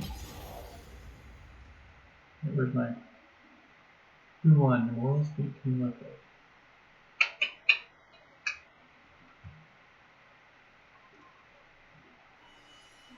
Should I just support? Okay. No, I didn't mean that. Yeah, support top.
Oh. Look at that. Oh, he's playing Yasuo. And he's first pick. And he's banned. This game is over. It's a wash. We already won. Simple as that. Simple and easy.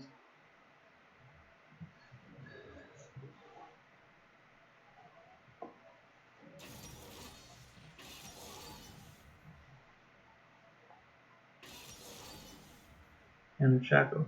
So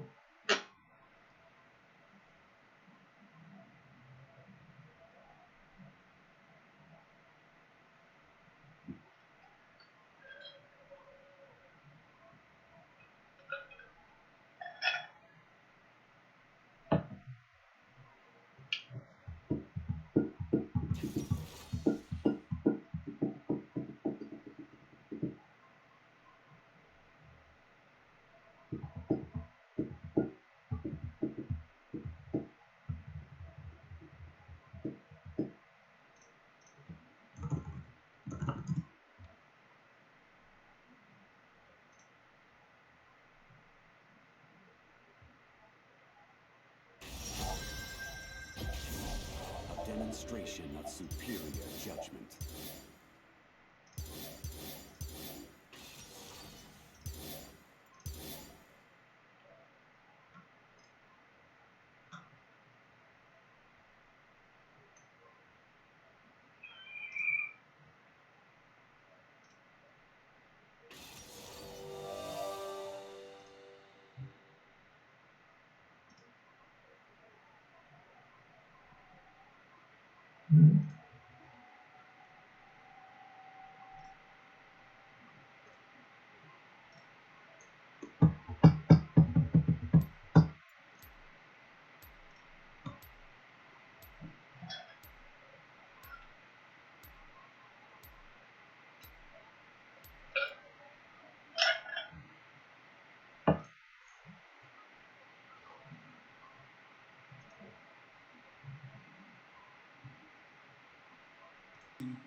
played the whole game pretty well.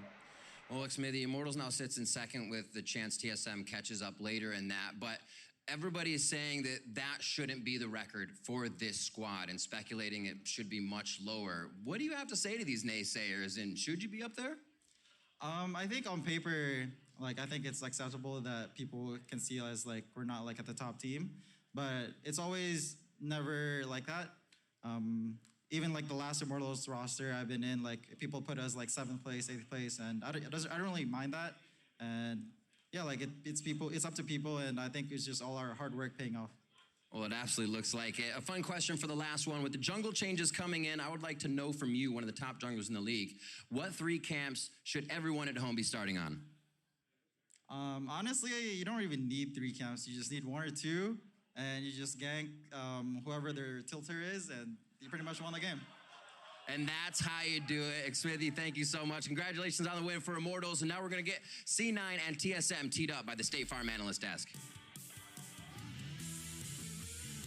Pick that early Ornn, you open up the opportunity for an enemy scaling laner. Rockna going in the Immortals jungle. Oh no, disaster! You do have what? My TP? I don't have TP, but nice! I'm going mid, okay? I'm going mid. There we go. Xmithie makes the call to chase it even further. Looking to find the damage. Flash coming out, but the chain CC is down. Immortals will do it. And we traded back and forth. Cosmic Radiance coming down now. Hawko going to be taken down to half. Gorgeous J exploded before the Radiance able to keep him alive. Now they're going to be able to find the double kill on the double lift. Yeah, is that all, yeah? What's up, Ornn? Nice, switching around, yeah? Nice. You guys are going, I'm gonna start top Ornn. Yeah, okay, okay. Actually, you played good this game, no? Welcome to NA, my brother boxer.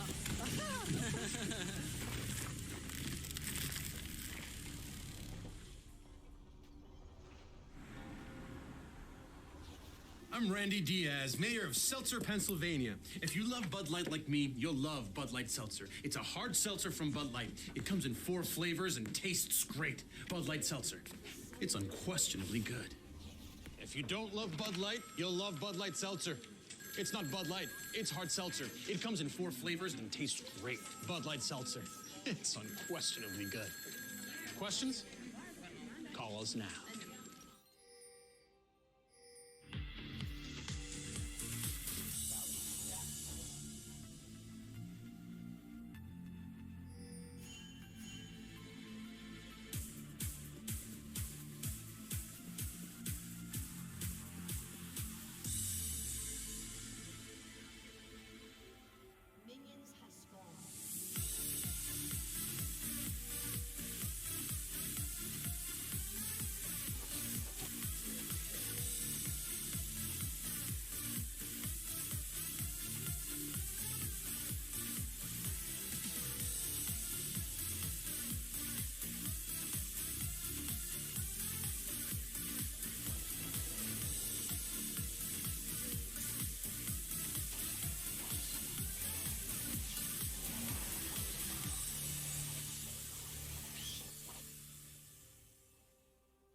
slaughter for Cloud9, and they are 6-0. They're looking like the best team for now, so obviously everyone really wants to win that game. It would mean a lot for us, just as a statement, right? TSM, they find the fight and their 4th straight win. Come on match against them next week, they might actually be pretty good. So I think it'll be a banger of a game. Now to re-engage the duck over the top, and Huni only hits on the 1. The ace for TSM. It's the clear 2 best teams, I think, and this is the battle at the top. We definitely want to beat them for sure because Sven's old team, and he'll have like a big drive to win that game. I've tried my hardest to not put personal stuff into it, or oh, it's my old team. I'll be lying if I said there wasn't like a little bit of extra like, yeah, we beat TSM. Sometimes you hear that the old TSM fans, they're just salty about him. Yeah, that doesn't have to be the same with me. Oh, baby! Kame from across the map. C9 has had really consistent games on stage, and they're just ahead of everyone else right now. Personally, I think C9 is the best team in the league right now, and I think it's going to be a good test for us. I guess the fans will think it's hype. I personally think we'll just beat them like we beat every other team. Blabber found the Sonic Wave, kick into the resonating strike. Good lord, man! Shelly is stolen. Our drafts are super good, our arena meta is good, everything is perfect for us, so of course I think we will win. Because I think we are the best team in the league right now.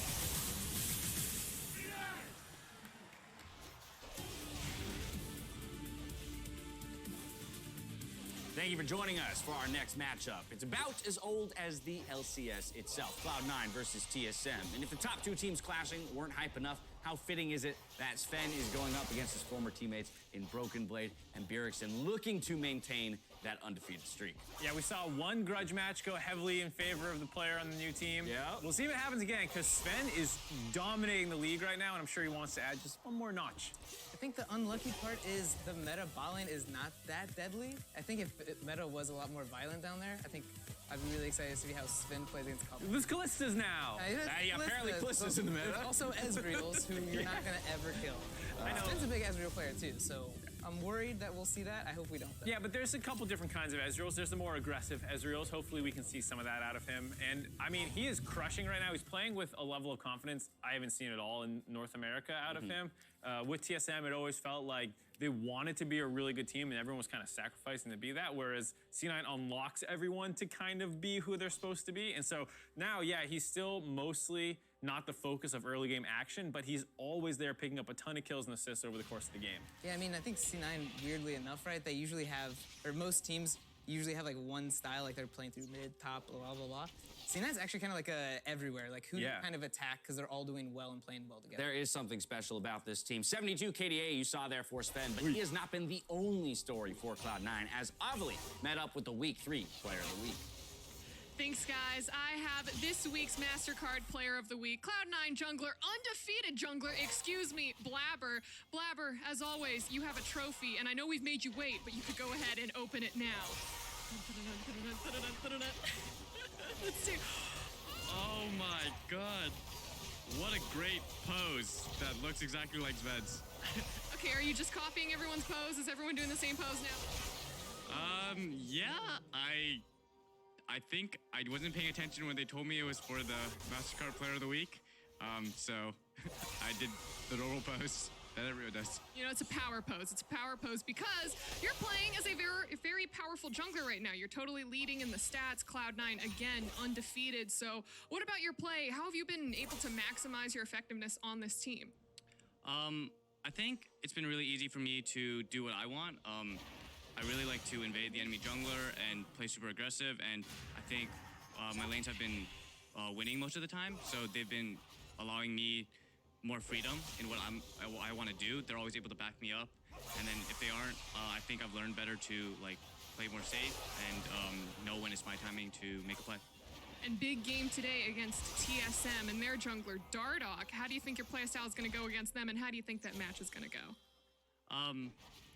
I think my playstyle and Dardoch's are pretty similar.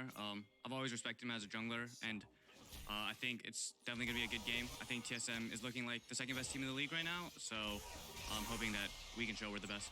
Well, best of luck to you. You can pose your statue right in front of your computer as you play. But hey, everyone who's watching, if you want to take home one of these Blabber statues, all you have to do is tweet at MasterCard Nexus, and you could be one of the lucky people to bring home a mini Blabber. But that's it for us here. Back to you guys.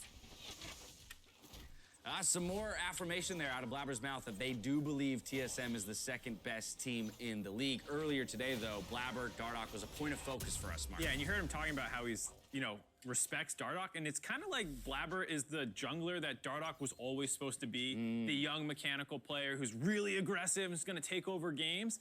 Never quite panned out long term, and now Blabber has the highest win rate in the league, so it feels like he is that guy. Yeah, he has really found his form, but probably you mentioned before we head over there to listen to him that Cloud9, it really is something about the team as a whole, and their stats speak to that. It's just utter dominance across their first 6 games. They're such a clean team, actually, where once they get their leads, you don't see this like back and forth. Like sometimes you're in league games and you're just wondering like, are they gonna actually close? I know they have a lead, but are they gonna actually win? But when you watch C9, you're like, all right, they got a 1K goal lead at 10 minutes. Like, I guess I'll see you in 30 minutes. Yeah. All right, we're done.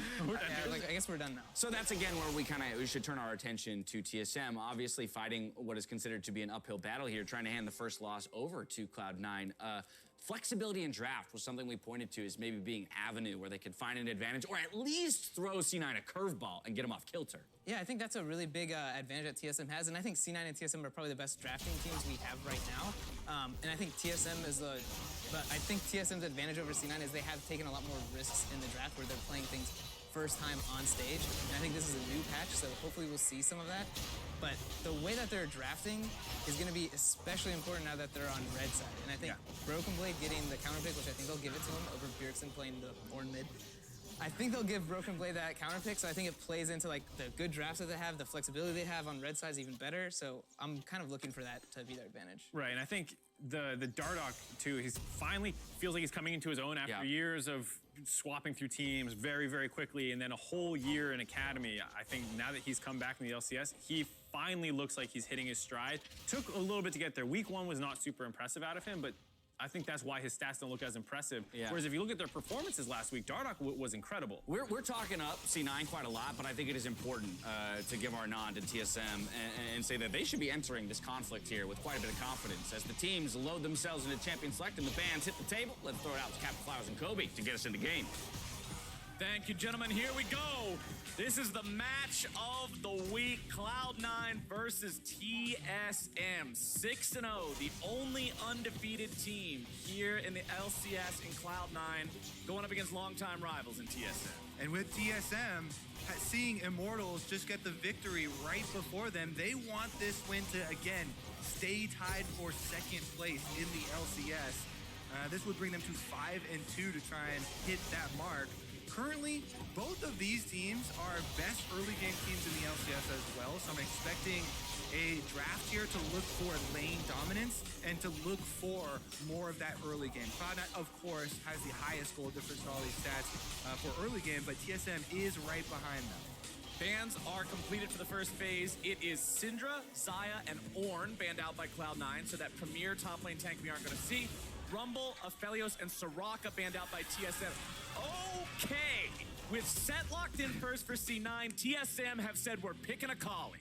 Yep, this is the not reworked, but this is heavily nerfed and then hotfix buffed back up for Akali. So you do have to target the R now. But one thing I immediately went in for the practice tool, you can guarantee land your E as well after it. It's kind of like the Kiana EQ combination there now with Akali, and they did buff up some of the flat numbers for Akali. By the way, Broken Blade has played a different champion every single game in the LCS, the most diverse top laner that we have, and this is a very high probability that he could take the Akali as well. It definitely could be Bjergsen, but in 2 sets, Akali definitely is a possibility because she has a lot of mobility to deal with it.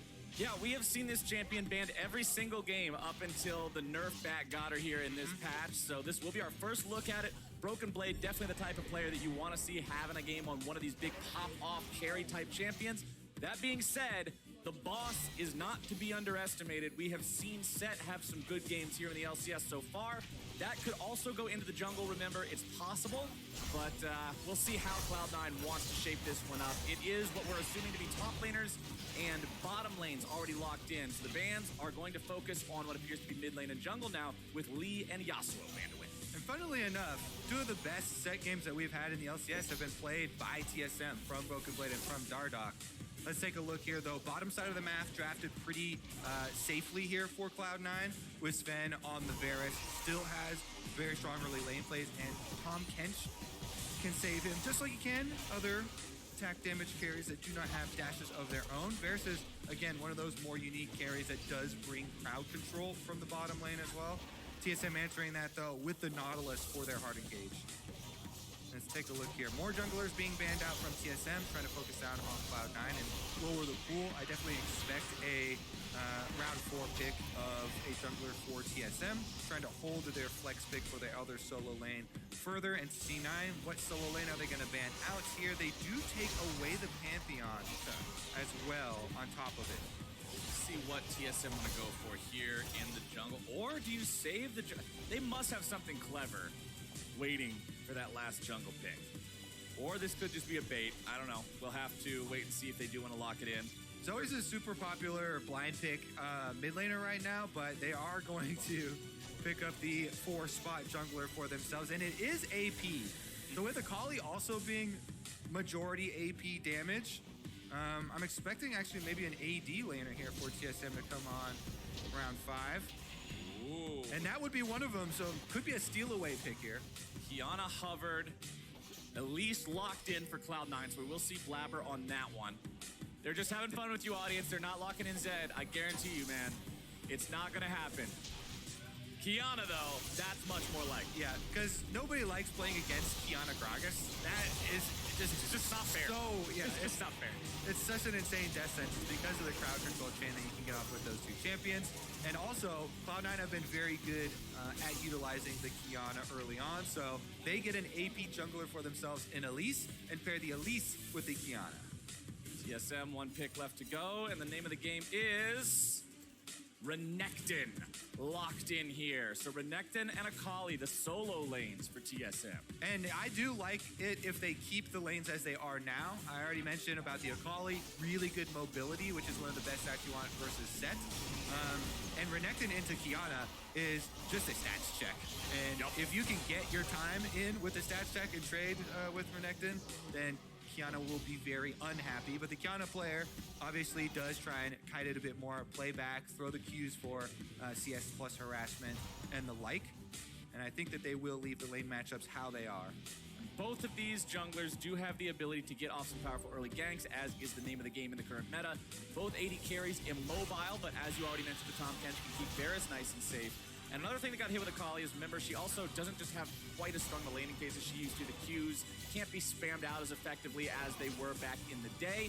And I'm really looking forward to seeing how she stacks up against Set, because you talk about a champion that stat checks you. Set is so powerful if you ever get within range of him. The weakness of the champion is you have to play around him, not into him. And I want to see how well Broken Blade and TSM are able to do that. And this is going to also be Broken Blade's 7th champion in 7 games, so he keeps the streak going, trying to show off the flexibility of TSM. And this is also Bjergsen's first LCS Renekton game. Funny because this guy's been playing in the LCS for so very long. You know he's got so much experience on so many different champions, but the Croc hasn't been one of them.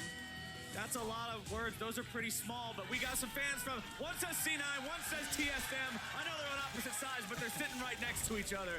These are the kinds of games that divide friends and fans. All right, let's get into it, because I'm excited to see as well. Broken Blade not scared to pick up the Akali after those big nerfs. It's definitely going to be a big talking point. Fans are ready for this one, actually. They're all over it. The crowd is rowdy, and I am about it. Everyone is ready for C9 versus TSM. And as we're waiting for minions to spawn, we got Amelie standing by with a sideline report with Reaper. Take it away. Thanks, guys. I've got Reaper. There we go. Now we have the Cloud9 chance behind us. Reaper, you're coming into this big match for Cloud9 against TSM. A lot of people here are cheering on TSM, thinking that they are going to hand you your first loss. What do you have to say to that? Not gonna happen. Not gonna happen? That's not gonna happen today. What about the Akali pick, though? We haven't seen her. She's been like almost 100% pick ban since today, or until today. Oh, yeah, actually, there are some interesting draft, like Akali top and ranked mid. So I'm not too sure. I don't see her like often in the scrims. So yeah, we'll see. All right, well, Coach, thank you very much. Best of luck to you. Back to the casters. Not gonna happen today, he says. And once again, looking at the Akali changes, and everyone was super put off by all the nerfs. And I think that they didn't quite pay attention to much of the follow-up buffs, which are just flat damage, but it did open up this one combo where you can R1 as a target ability with the increased range, and immediately shuriken flip afterwards to guarantee that hit. So the flat damage bonuses to those two abilities definitely can still be used as a sort of different, little bit different point of power for the champion. But again, yeah, Akali a lot less safe basically because you can't use the R as just an escape. It has to be targeted ability here. Blabber did head on over for the invade after Red as well. If you keep track of the jungle path here, he's trying to split the map a little bit. Red straight to enemy blue, and you can see a ward had been placed down by C9. So they can see that Dardoch is taking these Krugs as well. Dardoch is not mirroring the path shown here by Blabber. C9 is aware of that. C9 also has to deal with the fact that Broken Blade is stuck underneath his turret. Licorice does have priority here on the top side. Yeah, Set is very good at getting early priority because especially even just level 1, Set having the passive, which basically gives you double autos. He can run at people, get really good trades, and Licorice using that effectively to rush to the level 2, then shove the wave in to kind of cut off those counter options for the jungle you're talking about. Now mid lane, lockdown. Ooh. Bjergsen running away from Niski, who's looking to put the lockdown onto him. Bjergsen has the flash available. Blabber's coming up here to try to assist with this one. Niski continuing to chase. Did not have access to further CC to lock him down as the river was all the way back behind him, but he still gets a flash of the TSM mid lane. And this has been the Cloud9 motto for this season. Ooh, another good trade here for Licorice. Pulls in Broken Blade for the Haymaker. But it has been aggression early for this team. That's what earned them this 2.2k average gold lead at 15 minutes throughout the league. And they've used that to run over everyone. So Niski chasing Bjergsen out of lane and getting both summoners. Blabber also finding Dardoch here. Blabber saying, I don't care about the crab. I'm here to farm you. Going after Dardoch, goes into the rappel to try to keep himself alive, drops down away from the barrel, but now he could potentially be in trouble. Bjergsen going to be taken very low. Dardoch now is going to end up providing the kill for his mid laner, and TSM have won themselves a fight. Niski still has no flash. He's taken down, and TSM get 2 for Bjergsen. Blabber may be a little bit too accustomed to winning those early skirmishes. Calls over Niski for the long chase in what starts out as a 2v1. And we talked about Renekton wants straight up stats checks where he just gets to fight you early on. So TSM very happy to actually take it. Dardoch runs off the scuttle. Critically, he heals off of smiting and getting the scuttle. So Blabber, after the repel, it actually took a bit longer. Niski then forced a flash to follow up, and he can't actually finish it. Blabber using his own flash to try and go for it. And once he's down, there's a half rage Renekton chasing down Niski, so he's left looking at Blabber saying, what did you just cause me? Bit of a trouble there for Cloud9. I'm actually really excited to see what does happen now, because this is such a different story from all of the early games that we have had for Cloud9. And it looked like it was going to be more of the same when they chased off Bjergsen and got his flash, but with the failure of that 2v2 skirmish being a bit too over-aggressive by Blabber and the damage exchanged early and using his cooldowns a lot very early there with the repel and putting it into a bad spot for Niski. Now it completely shifts, and we'll see what TSM can actually do with it. Good sign for TSM if you're the first team that can put Cloud9 in a position that makes us, as spectators, as fans, ask, what do they even look like from this position? So I wholeheartedly agree with you there. Bjergsen still with double buffs here on the Renekton means that stat check cannot be passed, at least until those dissipate. Licorice continuing just a brawl with Broken Blade up here. Remember, now the smoke also does not permanently give Akali the movement speed buff as long as she stays in it. You only get that buff for the first 2 seconds after casting the ability. so you don't quite have as much dodge potential when you're running around inside of it. It does make it easy for Licorice to hit abilities like the Haymaker, and we're going to see Blabber starting up this first Drake very early on, pre-6 minutes in this game. It looks like he should be able to get it. Broken Blade going in here, top side. He's got the ulti, and he forces the flash away from Licorice, taking good advantage of that level 6 versus level 5 power difference. And again, the hotfix buff here made Akali more offensive, right? Because of the way that they changed the ultimate. Targeted rather than ground targeted and getting the extra range. So he respects the extra damage output there. Classic traded in the process. You can see, as far as the experience goes, Nisqy feeling the hit a little bit from the early 2v2, and Licorice a bit on the back foot because Broken Blade did push it in, but not the biggest difference there. The big outstanding one is going to be keep your eye on Blabber, who is at the bottom now with Elise. Nisqy's happy to just stay back, maybe give up a little bit of farm, keep himself safe from this Renekton until he gets that ulti ready to go. And remember, Qiyana is so effective at roaming around the map, setting plays up for the rest of her team.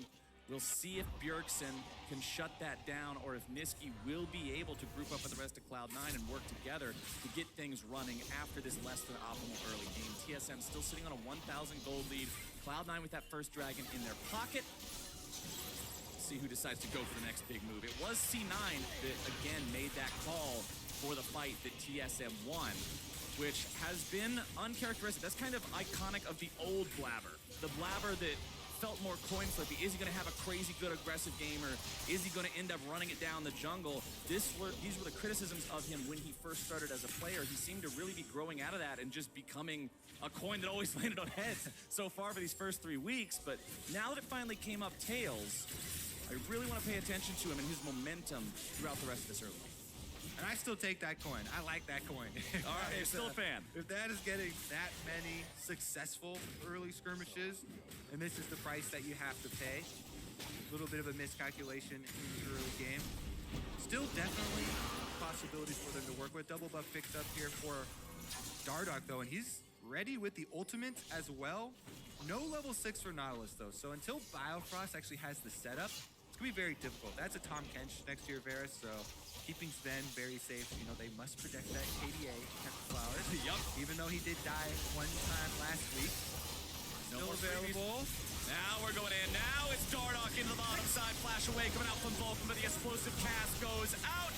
MF ulti goes through. Vulcan is still alive, ladies and gentlemen. He manages to stay out of the way of the damage threats, and TSM will not find Nisqy roam, Nisqy roam. Nisqy's made his way down to the bottom side, looking to grab the kill. Kave barely walking himself away. That's one kill going over to Cloud9, nearly able to make it two. Dardoch should be able to clean this up before Nisqy gets to him. Oh, is this really going to be the outplay? Not quite. Nisqy so close to getting a couple there. Does get one for himself. More so, though, the bottom lane for Cloud9, fighting off the 2v3 gank there, making their presence felt, and then Zen teleports back out to this Rift Herald. So he's being very active as well. Level 6 on the Varus, did use his ultimate there in the bottom little chase, and they're not spending the time to clear that control ward because they wanted to burn this down before TSM actually get here, but TSM are in routes now. Eyeball popped, and it's getting smite range. So many bodies coming in from both sides. Broken Blade gonna be taking some damage from Licorice. He's looking to just body slam Bjergsen. It's set from the top rope, and the Gator is out of there. Kave now on the run. Cloud9, they trade one away for it, but they got two. Blabber's out of the picture, so the objective is a bit more risky. Yet Dardoch still hanging around. Yeah, Blabber there, that's one member in a big pack of C9 members, and he actually goes down a little bit over chasing, not quite looking at his own life there. He does get the kill for them onto Kave, but it means that they're not going to do the Rift Herald afterwards. C9 happy to get the gold there. Licorice comes through with the big dunk. And here it is. This Herald gets so low, the second eye pop, but then when Bjergsen goes in, it looks like a really good opportunity here for Licorice to separate him from the team, and they get the kill. Now, take a look at this. They do get Kave, and Blabber actually wasn't that low when it started. He just got popped. Dardoch, I think, electrocute proc there as well at the same time from somebody. No, nobody even has electrocute. So they're able to disperse him now with the MF and the Gragas damage. MF does so much damage. Yeah. This champion has an incredible amount of burst between the Enchanted auto attack and the double up. TSM have made their way onto the Rift Herald now. Cloud9 are bringing troops back up to this front line, but TSM have 4 guys here already. Cloud9 can see that. Shelly taken down to 3,000 HP now. A little bit more damage in her pocket. The eye is going to do it. Nice bullet time from TSM. Vulcan using the stasis to buy a little bit of time. Broken Blade nearly going to be killed. Niski now having to use the ultimate defensively. Vulcan once again barely kept alive. Biofrost going into a stasis of his own. Dardoch's not able to find a kill just yet. Niski grabbing the kill onto Biofrost. And Cloud9 have navigated this fight just beautifully. Yerkson stands alone. 1v5. How do they keep getting away with it? Cloud9 just take everything. And in my eyes, that whole fight flowers were on the mini-map because they were doing that 4v5 with Licorice continuing to split push. In the end, because Cloud9 actually pulled off so effectively, let's take another look at it because as you can see on the bottom of your screen, this is 4v5. That's why it's not a full commitment here. And they just kind of poke down Broken Blade. They force him out. They don't actually overchase. It is TSM that then chased a bit too far here. After Broken Blade gets pulled out, they don't have the extra damage to finish off the kill onto Vulcan. And instead, with Niski hopping over the wall, C9 pick them apart.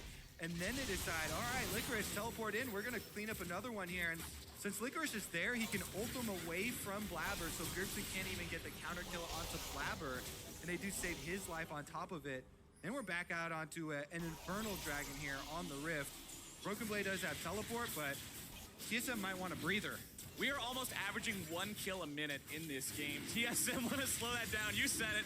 Breathe in, breathe out, find your peace, find your center, get back on track because Cloud9 have turned the momentum of this game around. To be fair, we did warn you that these are the 2 strong early game teams of the LCS. That's true. Most kills and assists.